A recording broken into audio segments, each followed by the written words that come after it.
अगली भावना है सूत्र के रूप में, भावना ही एकमात्र अध्यात्म का प्रवाह है। भावना ही एकमात्र अध्यात्म का प्रवाह है। अतः उस अध्यात्म तक पहुंचने के लिए अनुप्रेक्षा आवश्यक है। अतः उस अध्यात्म तक पहुंचने के लिए अनुप्रेक्षा आवश्यक है। भावना ही एकमात्र अध्यात्म का प्रवाह है। अतः उस अध्यात्म तक पहुंचने के लिए अनुप्रेक्षा आवश्यक है। अनुप्रेक्षा शब्द जो बना है वह मुहुर्मुहुर चिंतनम इति अनुप्रेक्षा,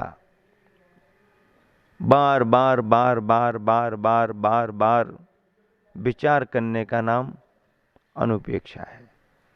बार बार बार बार घोंटने का नाम अनुप्रेक्षा है। वैद्यराज कहते हैं ना, ये जो पीपल है ना, औषधि के रूप में ये पीपल है, ये 64 प्रहरी पीपल है। 64 प्रहरी पीपल का मतलब क्या? उस पीपल को औषधि बनाने के रूप में भावनाओं का पुट देते हुए 64 प्रहर तक कूटते जाओ, भावना देते जाओ, कूटते जाओ, भावना देते जाओ। 64 प्रहरी पीपल भावना से संस्कारित होती है। अनुप्रेक्षा बार बार भाई जाने वाली भावना है। 12 भावनाओं का जो संदर्भ जैन परंपरा में आता है वो यही तो है कि बार बार हम अपने मानस में ऐसा चिंतन करें, ऐसे विचार करें, अनित्य असरण संसार एकत्व अन्यत्व आदि आदि। तो अध्यात्म तक पहुंचने के लिए अनुप्रेक्षाओं का चिंतन आवश्यक है। तीर्थंकर जब मुनि दीक्षा लेते हैं, मुनि दीक्षा क्यों लेते हैं तीर्थंकर? क्यों लेते मुनि दीक्षा? क्या जरूरत है उनको मुनि दीक्षा लेने की? वो तो तद्भव मोक्षगामी हैं, छायक सम्यक दर्शन लेकर के आए हैं। तीर्थंकर प्रकृति का बंध किए हुए हैं, जन्मना अवधि ज्ञान उनके साथ है। अब फिर सम्यक ज्ञान तो हो ही गया। अब जो सम्यक ज्ञान उनके पास हो गया तो उनके लिए अब और क्या जरूरत है? सम्यक दर्शन हो गया, सम्यक ज्ञान हो गया। अरे सम्यक दर्शन सम्यक ज्ञान अकेले से कुछ नहीं होता। तीर्थंकर भी क्यों ना हो, लिखा हुआ है घरत तेसु नत्थि चारितम। क्या कह दिया? घरत तेसु नत्थि चारितम। घर में गृहस्थ को चारित्र नहीं हो सकता। आचार्य शुभचंद्र महाराज जी ने तो ज्ञानार्णों में कितना लिख दिया। पढ़ो तो आप पहले, समय सार पढ़ने के पहले ज्ञानार्णव पढ़ो। क्या आपने पढ़ी है, लेकिन बाकी लोगों को कह रहे हैं कि समय सार पढ़ने के पहले ज्ञानार्णव पढ़ो।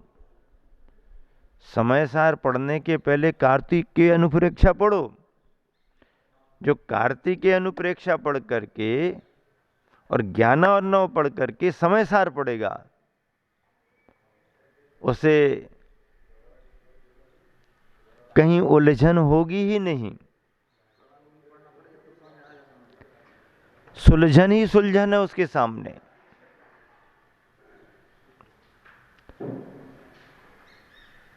समय सार निर्विकल्पता का आनंद देता है।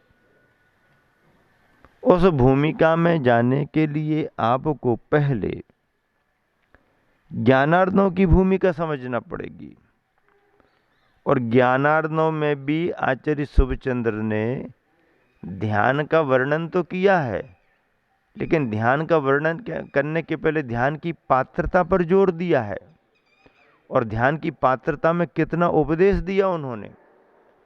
लिखा है आचार्य शुभचंद्र ने कि रत्नत्रय के बिना कोई यदि आत्म ध्यान की सिद्धि करना चाहे, रत्नत्रय के बिना कोई यदि आत्म ध्यान की सिद्धि करना चाहे तो ये समझ लो कि वह अपने सिर से पहाड़ को फोड़ना चाह रहा है।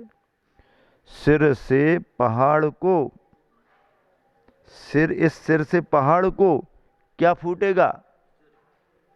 क्या फूटेगा? पहाड़ फूटेगा कि तुम्हारा ये सिर नारियल फूटेगा? सिर से पहाड़ को फोड़ना चाह रहा। एक जगह आचार्य शुभचंद्र महाराज लिखते हैं कि कदाचित आकाश में फूल लग सकते हैं, कदाचित, लगते नहीं हैं। किसी काल में, किसी समय कदाचित आकाश में फूल लग सकते हैं। सुई में से समझ लो कि ऊंट निकल सकता है। सुई में से ऊंट निकलता, सुई के छेद में से, समझो। बंध्या नारी के लिए भी समझ लो संतान हो जाए, लेकिन कभी भी गृहस्थी में रहने वाले इन असंयमी जनों को शुद्धोपयोग की प्राप्ति नहीं हो सकती है। शुद्धोपयोग की प्राप्ति नहीं हो सकती, स्पष्ट लिखा और डंके की चोट पर लिखा, जोर देकर के लिखा। शुभचंद्र जैसे आचार्य महाराज इतनी बड़ी बात करें, इतने जोरदार तरीके से बात करें, इतने अच्छे तरीके से अपनी बात रखें, बहुत बड़ी बात है। तो देखिए, आचार्य प्रवर कुंद स्वामी के उस अध्यात्म को पाने के लिए गुरुवर आचार्य श्री स्वयं कह रहे हैं कि अनुप्रेक्षा आपको भानी पड़ेगी। तीर्थंकर मुनि दीक्षा लेते हैं तो 12 भाव न भाते हैं, एक ही बार 12 भाव न भाते हैं। गृहस्थावस्था में जब तक रहते हैं रोज नहीं भाते, सुबह शाम नहीं भाते। घर गृहस्थी में रहते रहते एक बार भावना भाते हैं, और उस भावना का फल ये होता है कि वह उसी समय दीक्षित हो जाते हैं। दीक्षा के बाद में बार बार भावना भाती है, बात अलग है, लेकिन वो एक बार इस तरह से भावनाओं को भाग करके ली गई दीक्षा निर्ग्रंथता शुद्ध उपयोग को प्रदान कराती है, निर्विकल्पता का अनुभव कराती है। इसी के साथ में आप सभी के लिए गुरुवर आचार्य श्री के यही संदेश हैं कि बस अध्यात्म का आनंद लेना है तो संयम के मार्ग पर, रत्नत्रय के मार्ग पर आपको आगे बढ़ना पड़ेगा। बिना संयम के साधना संभव नहीं, और साधना के बगैर सिद्धि पाने योग्य केवल ज्ञान की प्राप्ति भी संभव नहीं। इसी शुभ भावना से विराम दे रहा हूँ। महावीर भगवान की जय। गुरुवर आचार्य श्री ने जो सागर बूंद समाए के रूप में बोध वाक्य दिए हैं, सागर बूंद समय के रूप में बोध वाक्य नहीं दिए हैं, उनके बोध वाक्यों का संग्रह जो किया गया उसका नाम सागर बूंद समय रखा गया है। उसका दोहा है, विस्मृत मम हो विगत सब, विगलित हो मदमान। विस्मृत मम हो विगत सब, विगलित हो मदमान। ध्यान निजातम का करूं, करूं निजी गुणगान। ध्यान निजातम का करूं, करूं निजी गुणगान। इस युग में अध्यात्म शास्त्रों का असर तो हुआ है। वर्तमान की स्थितियों को देखकर के आचार्य कह रहे हैं, इस युग में अध्यात्म शास्त्रों का असर तो हुआ है। इस युग में अध्यात्म शास्त्रों का असर तो हुआ है, पर लगता है केवल सर तक ही हुआ है। केवल सर तक ही हुआ है। असर तो हुआ है लेकिन केवल सर तक हुआ है। सर से नीचे सरक करके हृदय तक नहीं आया। और शास्त्रों का असर केवल सर तक हो तो काम नहीं बनेगा। हालांकि शास्त्रों को पढ़ने वाले भी बिरला मिलते हैं। शास्त्रों को पढ़ने की रुचि भी नहीं है उतनी ज्यादा। बाकी चर्चाओं में समय निकलेगा, चैनल के कार्यक्रमों को देखने के लिए समय मिल जाएगा, पर कोई एक आध धार्मिक ग्रंथ जो तुमको समझ में आता हो ले लो, पढ़ लो, थोड़ा थोड़ा करके पूरा कर लो, तो शायद उसकी रुचि ना बढ़े। और जहां रुचि नहीं है शास्त्रों को पढ़ने की, वहां के शास्त्रों की भी स्थितियां ऐसी हो गई, जीर्ण शीर्ण पुराने होते जा रहे हैं। पुराने से पुराने शास्त्र होते जा रहे हैं, पढ़ नहीं पा रहे लोग, पढ़ने वाले मिल नहीं रहे। शास्त्रों में कई जगह तो दीमक लग जाती है। क्या लग जाती है? क्या लग जाती है? क्या लग जाती है? दीमक। दीमक क्यों लगी शास्त्रों में? क्यों लगी दीमक शास्त्रों में? क्योंकि हमने तुमने शास्त्रों को खोल करके अपना दिमाग उनमें नहीं लगाया।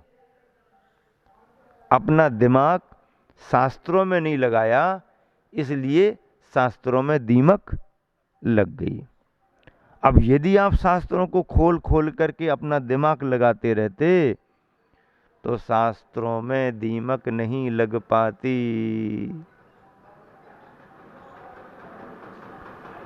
शास्त्रों को पढ़ने वाले मुश्किल से मिलते हैं, और मान लो शास्त्रों को पढ़ने वाले मिल भी गए और असर उनका हुआ भी, तो कभी कभी तो असर उनका सर तक ही रह जाता है, अंदर तक नहीं जा पाता।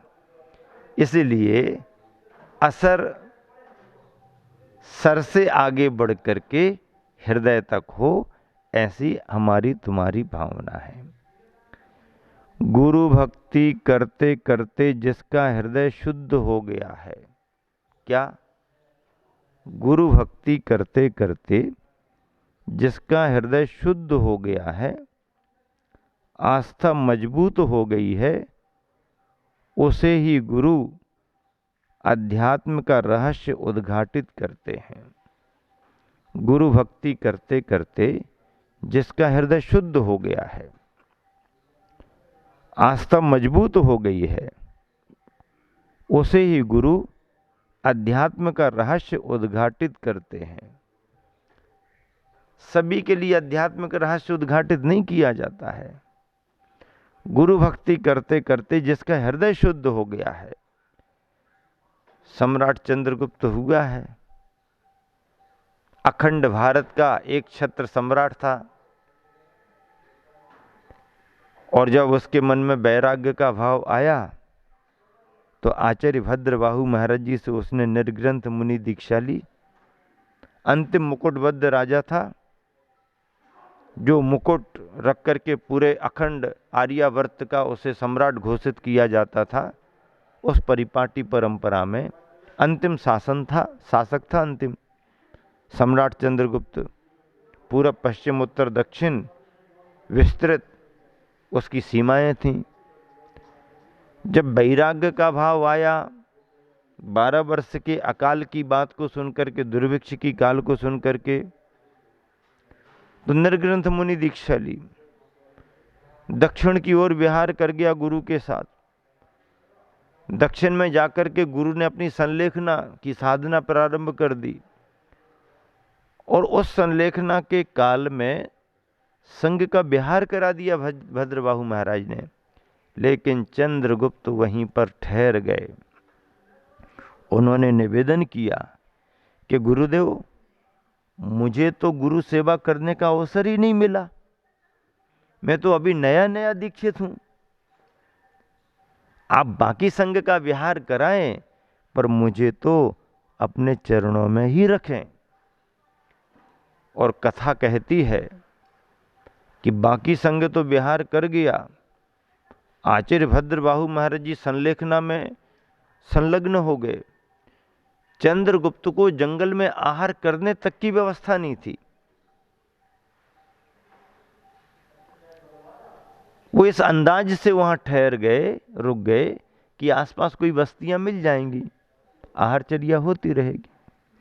लेकिन जब आहारचर्या को निकले तो चंद्रगुप्त को जंगल में वापस आ गए, उपवास हो गया। गुरु ने कहा देखो मिलेगा। फिर निकले, एक दिशा में गए तो वहां पर देवताओं के लिए तो ख्याल में आ जाता है, श्रुत केवली भद्रबाहु थे, पुण्य का प्रताप था, चंद्रगुप्त भी बड़ा पुण्यशाली सम्राट था। तो चंद्रगुप्त आहार के लिए निकले, तो जिस दिशा में आगे बढ़े उस जंगल में देवियां आहार लिए खड़ी हैं। देखा, आहार की सामग्री तो दिख रही है, पर देवियां लिए हैं, देवियों से आहार लेना योग्य नहीं है। वापस आ गए देख करके। उनको समझ में आ गया कि देवी देवताओं से आहार नहीं लेते। क्यों नहीं लेते देवी देवताओं से आहार? वो तो आपसे भी ज्यादा चमकते चेहरे वाले होते हैं, चमक धमक तो उनकी आपसे भी ज्यादा तेज है, फिर आहार क्यों नहीं? वो कितना ही चमक धमक वाले क्यों ना हो, शक्तिशाली क्यों ना हो, संयम उनके पास नहीं रहता।